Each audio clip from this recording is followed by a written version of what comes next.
The cargo ship Horizon's Edge moved slowly through the purple clouds of the Kelvar Nebula, and something was very wrong with the vessel, because sparks flew from damaged panels and the lights kept flickering on and off, while the crew rushed from one emergency to another trying to keep their ship from falling apart completely. Captain Jake Morrison stood in the control room watching the screens that showed him all the broken parts of his ship, and he felt tired because they had been working for 6 hours straight since the debris field had torn through their hull like paper, and now everything hurt and nothing worked the way it should. Down in the medical room, a tall alien named Threshcore moved his forearms quickly while checking the injured crew members, and his scales changed color from calm blue to worried purple because more people kept coming in with cuts and burns and broken bones, and his assistant Qualix, who looked like a walking crystal sculpture, helped him bandage and scan and give medicine to everyone who needed it. The ship shook again and Threshcore grabbed the table to steady himself, while his 4 eyes looked up at the ceiling, wondering what else could go wrong today. And then the emergency alarm started screaming, and red lights filled the medical room, and his question got answered in the worst possible way. A voice came through the speaker system saying that there was an explosion in the engine room and someone was hurt badly, and they needed medical help right away. And Threshcore felt his heart sink because the words used were not minor injury or small accident, but critical trauma, which meant someone might die. The automatic stretcher floated into the medical room carrying a human man, and Threshcore recognized him immediately as Carlos Bennett, the chief engineer, who always smiled and told jokes and fixed things that nobody else could fix. But now Carlos was not smiling because his uniform was burned and torn and blood covered his chest and face. Quilix made a high-pitched sound that meant shock in her language and immediately started connecting the medical scanners to Carlos, while Threshcore grabbed his diagnostic tool and ran it over the human's body and watched the readings appear on his screen and felt his scales turn dark gray, which happened when Venlari experienced terror. The scanner showed that Carlos had severe burns across 40% of his body, and 3 of his ribs were broken, and his spleen was torn open and bleeding inside his body, and his liver had a deep cut in it, and there was internal bleeding in multiple places, and the blood pressure was dropping fast, which meant death was coming soon. Threshcore's translator device spoke his words in human language as he said they needed surgery immediately, and the human's internal organs were failing, and this was beyond anything they could fix with basic medical tools, and they needed a real hospital with real surgical equipment and trained doctors who knew how to cut open humans and fix their insides. But there was a bigger problem that made everything worse, and Threshcore knew it even before he checked the ship's location, because the nearest medical station was 3 days away, if they flew at full speed, and the Horizon's Edge could not fly at full speed because the engines were damaged and could only go half as fast, which meant 6 days of travel. Quilix worked frantically trying to stop the external bleeding, while Threshcore called the captain and explained the situation, and Jake Morrison's face appeared on the screen, looking pale and scared because Carlos was not just his engineer but also his friend, and they had served together for 8 years. The captain asked what they needed, and Threshcore explained that proper surgery required special equipment locked behind access codes that only licensed surgeons could use, and neither he nor Quilix had authorization to perform surgery on human anatomy because they had trained on different species and human bodies were complicated and different, and one wrong cut could kill the patient instantly. Jake said he would send emergency calls to every ship in the area, hoping someone had a human surgeon on board who could help. But they all knew that cargo routes through the Kelvar Nebula were lonely and empty, and finding another ship out here was like finding one specific star in a galaxy full of billions. Threshcore injected Carlos with pain medication and blood substitutes and cellular stabilizers and everything else he could think of, but the scanners kept showing that the internal bleeding continued, and the organs were failing, and nothing was working well enough to save him. Carlos remained awake through all of this, and his eyes stayed open watching the 2 alien doctors panic and rush around and try desperately to save his life, and he could feel the pain, even through the medication burning in his chest and stomach, and he knew he was dying, because he had seen enough injuries in his career to recognize the fatal ones. The engineer listened to Threshcore talking rapidly in his own language to Quilix, and even though the translator was not turned his way, Carlos understood the tone, and it was the tone of doctors who had run out of options and were watching their patient slip away and could do nothing to stop it. Time seemed to move strangely for Carlos because the pain medication made everything feel distant and dreamlike, but he could still think clearly, and he knew that 6 days was too long, and he would be dead in hours, not days. and his family back. On Earth would get a message saying he died in an engine explosion, and they would cry, and his mother would say she always knew space travel was dangerous. But then Carlos remembered something from a year ago when he had taken shore leave on Terra Nova and visited a meditation center in the mountains and met an old teacher named Master Chen, who taught him breathing techniques and body awareness and something called voluntary biological control, which sounded like nonsense at first, but Carlos had practiced it anyway because he had nothing else to do during those long, boring weeks between star systems. Master Chen had explained that human brains were special because they could learn to control things that normally happened automatically, and with enough practice, a person could slow their heart or warm their hands, or even influence how their body healed itself, and Carlos had laughed and said that sounded impossible,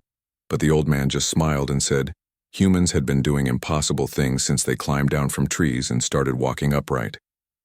Carlos had practiced the techniques for months, treating it like a hobby or a game, and he got good at controlling his heartbeat and his body temperature, and even managed to fight off a cold once by visualizing his immune system attacking the virus. But he never thought he would need these skills to save his own life. Now, lying on the medical table dying from internal bleeding, Carlos made a decision, and he looked at the worried alien doctor and spoke through gritted teeth, saying something that made Threshcore stop moving and stare at him like he had grown a second head. Carlos said that he could handle this. Threshcore's scales rippled with confusion, and his 4 eyes blinked in a pattern that showed he thought Carlos was losing his mind, because humans sometimes said strange things when they were dying, and the doctor believed this was one of those moments when the brain stopped working properly due to blood loss and trauma. The alien doctor leaned closer to Carlos and spoke slowly, like he was talking to a child, explaining that the human did not understand how serious this was, because his spleen was ruptured, which meant torn open and bleeding, and there was internal bleeding in 3 different locations inside his body, and his liver was severely damaged, and without immediate surgical intervention, he would die within hours, not days. Carlos coughed and blood appeared on his lips, but he wiped it away with the back of his hand and spoke again, with surprising clarity, saying that he knew exactly what was wrong with him because he could feel every damaged part inside his body, and he was telling them truthfully that he could handle this situation himself. Quillix's crystalline body pulsed with orange light, which meant disbelief in her species, and she made a sound like wind chimes in a storm, while saying that Carlos was experiencing severe trauma and the pain medications were affecting his judgment and making him confused, and he needed to stay still and let them try to stabilize him while they waited for help to arrive. But Carlos shook his head, which sent fresh waves of pain through his body, and he gritted his teeth against the agony before speaking again and telling them to listen carefully, because humans had something that most alien species did not understand, and it was called voluntary biological control, and it was rare, but some humans could do it if they trained hard enough. The door to the medical room slid open, and Captain Jake Morrison rushed inside, and his face went pale when he saw his friend covered in blood and burns lying on the table looking half dead already, and he grabbed Carlos's hand and asked what he was talking about, because nothing the engineer said was making any sense. Carlos managed a weak smile and asked Jake if he remembered the shore leave last year, when Carlos had disappeared for 3 weeks, and Jake had joked that he probably found a girlfriend on Terra Nova. But actually Carlos had gone to a meditation retreat in the mountains where he learned about the autonomic nervous system and controlling things that were supposed to be uncontrollable. Jake remembered and nodded slowly while Threshcore pulled up files on his computer screen, searching through medical databases for any information about human voluntary biological control, and he found old legends and stories about human mystics who could slow their hearts to almost stopping or control their body temperature to survive freezing cold, or even influence their immune responses to fight off diseases that should have killed them. The Venlari doctor's scales turned darker as he read, and he looked at Carlos with his 4 eyes showing doubt and concern, while explaining that yes, there were legends of such things, but what Carlos needed was far beyond those abilities, because slowing a heartbeat was one thing, but repairing a ruptured organ was completely different and required surgical intervention with tools and techniques that took years to master. Carlos breathed slowly and deliberately, and the monitors attached to his body started showing something strange, because his heart rate began dropping from a panicked 140 beats per minute down to 100, then 80, then 60, and his blood pressure, which had been falling dangerously low, suddenly stabilized at a normal level. Quillix made another wind chime sound, But this time it was softer and filled with wonder as she watched the readings change on her screens, and she said in her musical voice that it was impossible because Carlos was consciously controlling his cardiovascular system, which no species in the known galaxy could do, because those functions were managed by the automatic parts of the brain that did not listen to conscious thought. Carlos opened his eyes fully and looked at Threshcore with intensity and said that if the doctor could guide him and tell him what needed to be fixed, then he would try to fix it from the inside, using techniques he had learned and practiced, and he knew it sounded crazy, but they were 3 days away from proper medical help and he would be dead long before they arrived. Threshcore looked at Jake, who looked back at him, and both of them understood that they had no other choice because doing nothing meant Carlos would die in 6 hours, and attempting conventional stabilization without proper surgical tools might give them 12 hours at best, but either way the engineer would not survive long enough to reach the medical station. The Venlari doctor's scales changed from dark gray to light blue, which meant he was making a difficult decision, and he told Carlos that if they were going to attempt this insane plan, then they needed to start immediately because every minute of delay meant more blood loss and more organ damage and less chance of survival. Jake squeezed his friend's hand and said he had seen enough strange things during his years traveling through space that he was willing to keep an open mind, and if Carlos thought he could do this, then Jake believed him, because the engineer had never lied to him before and was not the type of person to make false claims about something so serious. Threshcore ordered Quillix to clear the medical room of all non-essential personnel, and within minutes the space was empty, except for the dying human engineer and 2 bewildered alien doctors, and 1 human captain who refused to leave his friend's side. The Venlari doctor positioned his most powerful medical scanner directly over Carlos's torso, and the holographic display showed a detailed 3-dimensional image of the human's internal organs floating in the air above the table. And Threshcore pointed to a dark mass that was the spleen, and explained that it was torn open and hemorrhaging blood into the abdominal cavity. Carlos closed his eyes and began breathing in a specific pattern that Master Chen had taught him back on Terra Nova, and it was a rhythm of 4 counts in and 8 counts out, and with each breath he felt his mind sinking deeper into his body, becoming more aware of every cell and every tissue and every drop of blood flowing through his veins. The room became very quiet except for the beeping of monitors and the hum of the ship's engines, and Threshcore watched his scanners carefully while describing what he saw and telling Carlos that the spleen was located in the upper left part of his abdomen and the rupture was along the lower edge and blood was pooling around it. Carlos visualized his spleen in his mind using the image from the scanner, and he focused all his attention on that one damaged organ, and he imagined the blood vessels around it tightening and constricting and closing off the flow of blood to the damaged area. The monitors beeped and changed and Quillix gasped because the bleeding from the spleen was slowing down and then it stopped completely, and she checked her equipment 3 times because she thought it must be malfunctioning, but the readings were accurate and real. Threshcore's 4 eyes went wide and all his scales stood up, which was something that only happened when Venlari experienced extreme shock, and he whispered by the ancestors, because the blood vessels around Carlos's spleen were constricting on their own without any external stimulus, and there was no neural pathway for conscious control of splenic vasculature in any medical textbook he had ever read. Jake watched the holographic display change and he saw the dark pool of blood around the spleen stop growing, and he did not understand the medical details, but he understood that something impossible was happening right in front of him. Carlos kept breathing slowly and asked in a calm voice what else needed to be fixed. Threshcore tried to collect his thoughts because everything he knew about biology and medicine was being challenged by what he was witnessing, and he looked at his scanner again, checking the readings for the 10th time before speaking and telling Carlos that his liver had a deep laceration, which meant a serious cut, and it was also bleeding, though not as severely as the spleen had been. Carlos kept his eyes closed and his breathing remained steady and controlled, while he asked the alien doctor to describe exactly where the liver damage was located and how deep the cut went and what direction it ran because he needed to visualize it clearly in his mind before he could work on fixing it.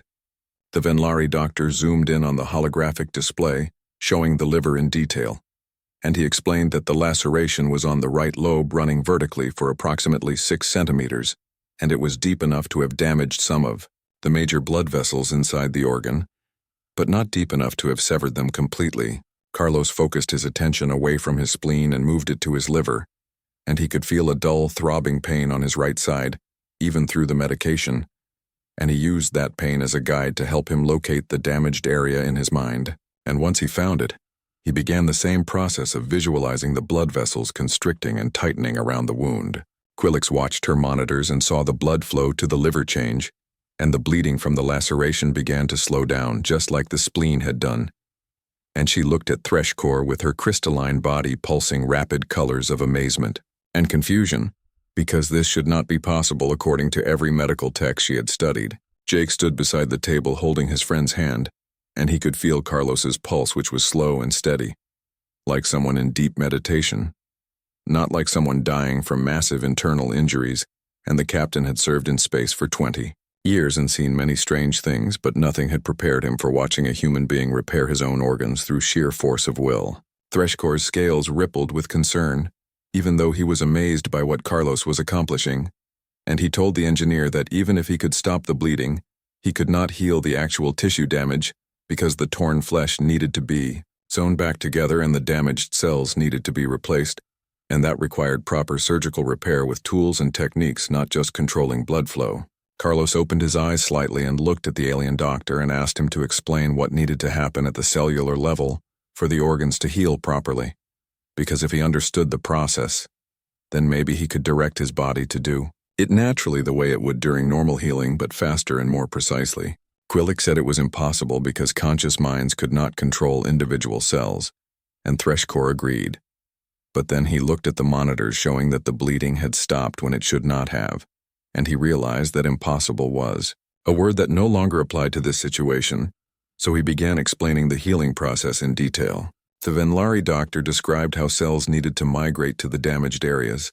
and how blood vessels needed to regrow through a process called angiogenesis, and how tissue needed to knit back together through cellular multiplication, and how the immune system needed to clean away dead cells and prevent infection, and the whole process normally took weeks or months with proper medical support. Carlos listened carefully to every word while maintaining his deep meditative state,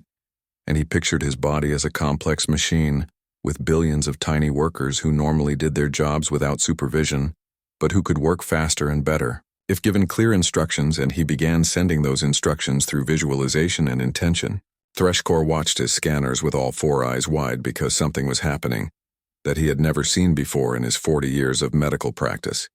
and stem cells were mobilizing from the bone marrow and traveling through the bloodstream to the injured organs faster than they should be able to move. The holographic display showed the damaged area of the spleen, and Quillix pointed at it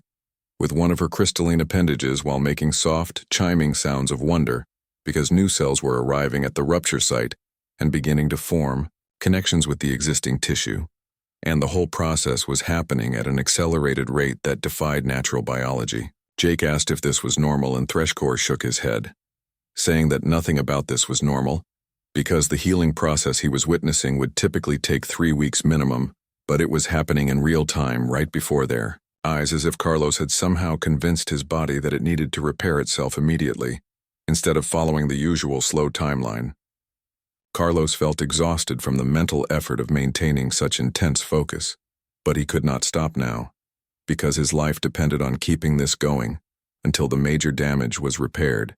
and he continued visualizing his cells working together, directing his immune system to clean the damaged areas and his stem cells to become new liver and spleen tissue. Threshcore checked the liver laceration and saw that it was beginning to close, not like a wound being stitched, but like time-lapse footage of natural healing compressed into minutes instead of weeks, and the edges of the torn tissue were connecting, and new cells were filling in the gap,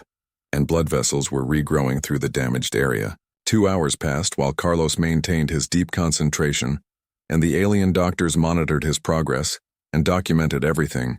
because they knew this would be the most important medical case of their careers, and nobody would believe them without detailed proof. The burns on Carlos's chest and arms began to show signs of healing as well, and Quillix noticed that the redness was fading and the damaged skin was regenerating faster than normal, and she mentioned this to Threshcore, who added it to his notes while shaking his head in disbelief. Jake left the medical room briefly to check on the ship and send another message to the medical station, explaining what was happening, though he knew the doctors there would probably think he was making it up, or that the crew had lost their minds. in the nebula, but he sent the report anyway along with copies of the medical scans. When the captain returned, Carlos was still working on his internal repairs and sweat covered his forehead from the effort. But his vital signs remained stable, and the monitors showed that the internal bleeding had completely stopped, and the organs were healing at a rate that Threshcore described as biologically impossible, yet obviously real. Threshcore ran his scanner over Carlos's abdomen again, and the holographic display showed that the spleen rupture was almost completely healed with only minor tissue damage remaining, and the liver laceration had closed to the point where it would no longer be considered life-threatening, and the blood that had pooled in the abdominal cavity was being reabsorbed by the body. Quelix checked for signs of infection, because that was always a risk with internal injuries, but Carlos's immune system was working at peak efficiency, and there were no bacteria or foreign substances in the damaged areas, because his white blood cells were patrolling those regions like soldiers guarding important territory. Carlos finally opened his eyes fully, and his breathing returned to a normal pattern, and he looked tired like someone who had just run a marathon, but his color was better, and the pain in his chest had reduced to a dull ache instead of the sharp agony it had been before. Threshcore's scales turned bright blue, which was the color of joy in his species, and he told Carlos that the immediate danger had passed and the major bleeding was stopped, and the organs were healing well. And if this progress continued, then Carlos might actually survive until they reached the medical station. Jake laughed with relief and squeezed his friend's shoulder and said he knew Carlos could do it,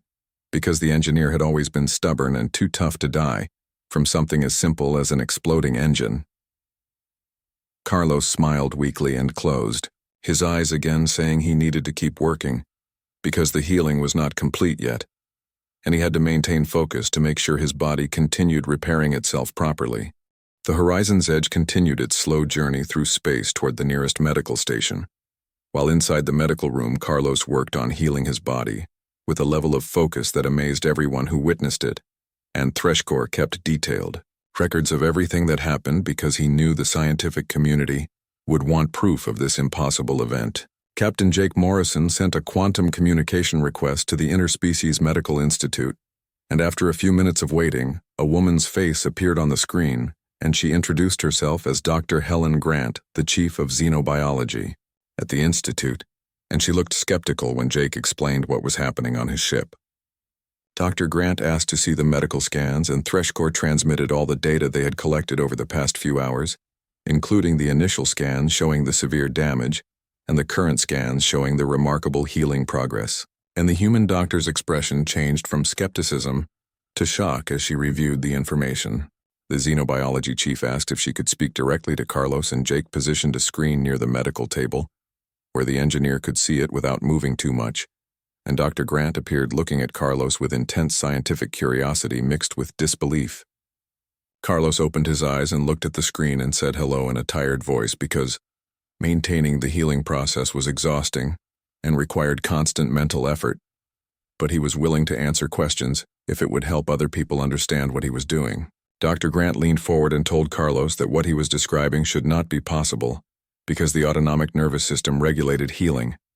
but it was not subject to conscious control, and even the most advanced biofeedback techniques could only influence basic functions like heart rate and blood pressure, not cellular repair and tissue regeneration. Carlos thought about this for a moment and then explained that he was not actually controlling the autonomic system directly,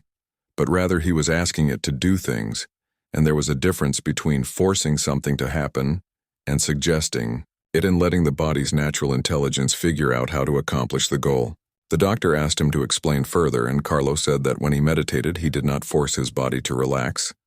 but instead he suggested relaxation and visualized what he wanted to happen, and his body responded naturally, and it was like the difference between commanding a computer with strict code and having a conversation with an intelligent assistant that understood your intentions. Threshcore added his observation, saying that the cellular activity they were witnessing suggested that Carlos's conscious mind was somehow interfacing with his body's natural repair mechanisms, and he was not creating new biological processes, but rather directing existing ones with impossible precision and control. Dr. Grant sat back in her chair and processed this information, while her fingers moved across her own computer screen, checking medical databases and research papers, and after a few minutes, She said that the human brain was more plastic than most species, meaning it could rewire itself and adapt to new situations better than other known intelligent life forms. The xenobiology chief continued explaining that humans had a long history of adapting to extreme situations and pushing their biology in unexpected directions. But this level of mind-body integration was unprecedented in all her years of research, and she had studied hundreds of species across dozens of worlds. Quillix chimed in with her musical voice, adding that Carlos's immune system was also responding to his direction, and they had observed a potential infection forming around the burns. But he had been able to direct immune cells to that specific location with targeted precision, and the infection was eliminated before it could become dangerous. Dr. Grant asked permission to share this case with other researchers, and Carlos agreed because he thought if this ability could be taught to other humans, then it might save lives in the future, and he did not want to keep it secret when it could help people. The hours continued passing, and Carlos maintained his internal healing work while the alien doctors monitored his progress and documented every detail, and the horizon's edge moved steadily toward its destination, though they were still more than a day away from reaching the medical station. Threshcore noticed something interesting in his scans and called Quillix over to look at the data, and they saw that Carlos's body was prioritizing which injuries to heal, first starting with the most life-threatening damage, and then moving to less critical issues, which showed an intelligence to the healing process that went beyond simple cellular repair. The Venlari doctor mentioned this observation to Dr. Grant, who found it fascinating because it suggested that Carlos's conscious direction was working in harmony with his body's natural survival instincts, rather than overriding them, and this partnership between conscious intent and autonomic function was something that had never been documented before. Jake brought food and water to the medical room and helped Carlos drink, because the engineer needed to maintain his strength, even though eating was difficult, while concentrating so hard on healing, and Threshcore adjusted the nutrient drips to make sure Carlos's body had all the resources it needed for the accelerated repair work. Dr. Grant stayed connected through the quantum communication link for several more hours, asking questions and taking notes and consulting with colleagues who joined the call to witness what was happening. And soon there were 5 different doctors from 3 different species all watching in amazement as a human engineer performed what they considered medical miracles. One of the other doctors asked Carlos how he had learned to do this, and the engineer explained about his shore leave on Terra Nova and the meditation retreat, where an old teacher had shown him techniques for connecting mind and body. And he admitted that at first he thought it was nonsense, but he practiced anyway, because he had nothing better to do during the long, boring flights between star systems. Carlos said that the teacher had told him human brains were special because they had evolved to be adaptable and flexible, and with enough practice, a person could learn to influence processes that normally happened automatically. And the key was not to try too hard, but to relax and trust the body's natural intelligence. Threshcore ran another full body scan, and the results showed that the spleen was now 90% healed, and the liver laceration had closed completely, and the burns were regenerating with minimal scarring, and the broken ribs had even begun to knit back together faster than normal bone healing would allow. The alien doctor's scales turned every color in his species' emotional spectrum because he was experiencing too many feelings at once,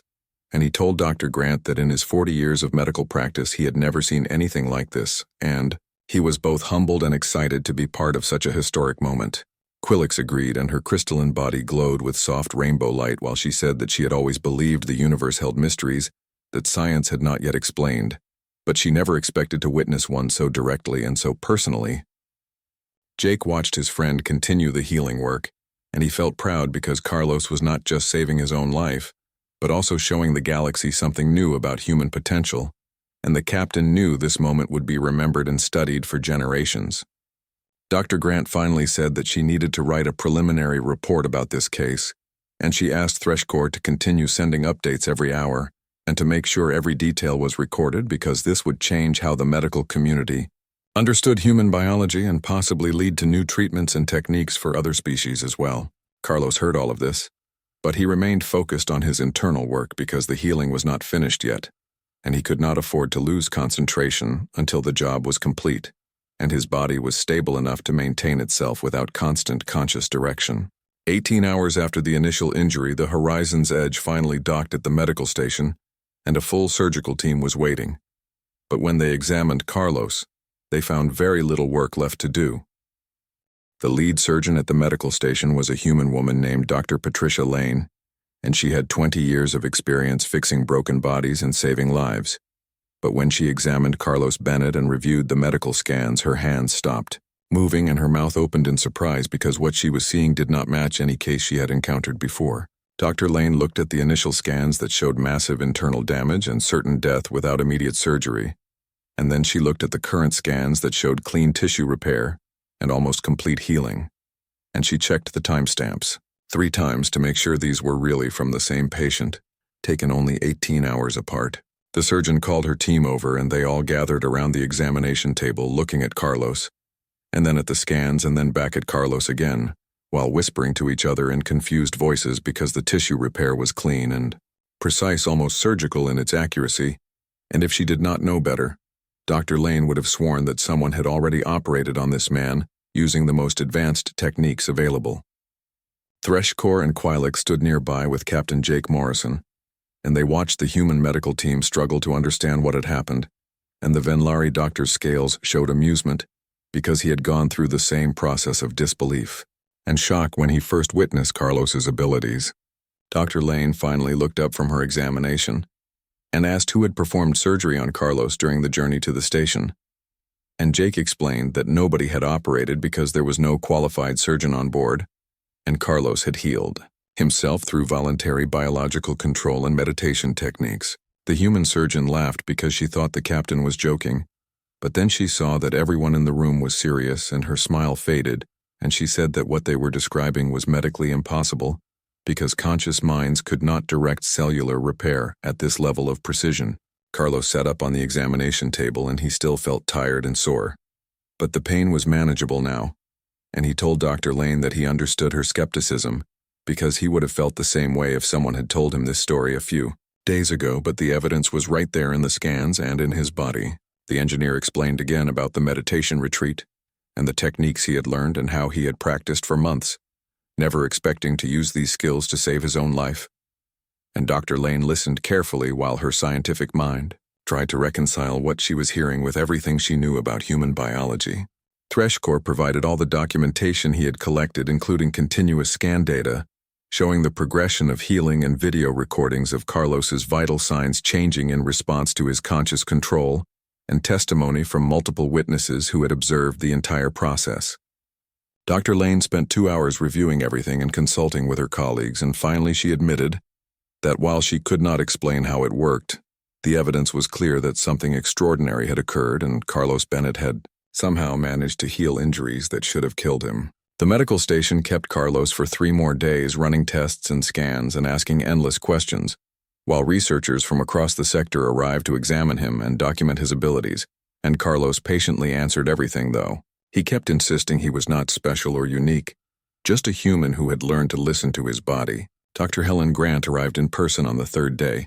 and she brought a team of xenobiology experts and neurologists, and they spent hours scanning Carlos's brain and body looking for any physical differences that might explain his abilities, but they found nothing unusual except perhaps slightly higher neuroplasticity than average. The xenobiology chief published a preliminary paper titled Voluntary Biological Control and the Untapped Potential of Human Neurology, and in it she theorized that human consciousness had evolved with an unusually high degree of neuroplasticity, which allowed for potential conscious interaction with normally autonomous systems. Dr. Grant wrote that other species in the galaxy had specialized abilities, and the Venlari could survive in extreme temperatures, and the crystalline races could regenerate from nearly any physical damage given enough time. But humans had adaptability, and the ability to learn and push their biology in new directions through pure intention and practice. The Interspecies Medical Council became very interested in whether other humans could be trained to use similar techniques, and they started recruiting volunteers for a study, and the initial results were promising because, while not everyone could achieve the level of control that Carlos had demonstrated, many humans showed an ability to influence their healing processes to some degree. Threshcore and Quilix worked together to write their own paper, describing their observations from a xenobiological perspective, and they concluded that humans continued to surprise the galaxy because they were not the strongest species, nor the fastest, nor the most long-lived, but they possessed a resilience and adaptability that manifested in unexpected ways. The two alien doctors wrote that when faced with impossible circumstances, humans did not accept the limits that biology appeared to impose, and instead they redefined what was possible through sheer determination and creative problem-solving, and this made humans both fascinating and slightly frightening to other species who had reached the limits of their evolution. Millions of years ago, Carlos was finally cleared to return to duty 6 weeks after the incident, and he felt completely recovered with only small scars remaining from the burns, and Dr. Lane admitted that his recovery was the fastest and most complete she had ever seen from such severe injuries. The engineer returned to the horizon's edge and found that the ship's medical bay had been updated with new protocols for emergency situations involving human crew members, and there was an entire section dedicated to alternative healing methodologies and voluntary biological control techniques. On his first day back, Carlos found Threscore in the medical bay studying human anatomy texts with intense focus, and the Venlari doctor looked up when the engineer entered, and his scales showed the color of deep concentration mixed with curiosity. Carlos smiled and asked if the doctor was still trying to figure out how he had survived, and Threscore admitted that he had reviewed the medical scans 1,000 times and read every human medical text he could find and consulted with experts from a dozen worlds, but he still did not fully understand the mechanism behind what Carlos had accomplished. The engineer sat down and said that maybe understanding was not the point, and maybe humans were still figuring out what they were capable of, because they had spent thousands of years on one planet never really needing to push their limits, but now they were out in the galaxy facing situations their ancestors never imagined and discovering abilities they did not know they had. Threscore considered this carefully, and his scales rippled with thoughtful patterns, while he said that other species in the galaxy had millions of years to understand their biology and reach the limits of their evolution. But humans were young, and perhaps they had not yet discovered their limits because they had not had enough time to reach them. Carlos suggested that maybe humans did not have limits in the traditional sense, and maybe every time they thought they found a boundary, they just found a way around it, or through it, or over it, because that was what humans did best, and they adapted and overcame and refused to accept that anything was truly impossible. The Venlari doctor's 4 eyes focused on Carlos with new respect, and he said that this was both a frightening thought and an exciting one, because a species without limits could either become the greatest force for good in the galaxy or the most dangerous threat, depending on how they chose to use their abilities. Captain Jake Morrison's voice came through the intercom announcing that the ship was ready to depart, and their next destination was the Andromeda Relay Station, and everyone should prepare for jump to faster-than-light travel.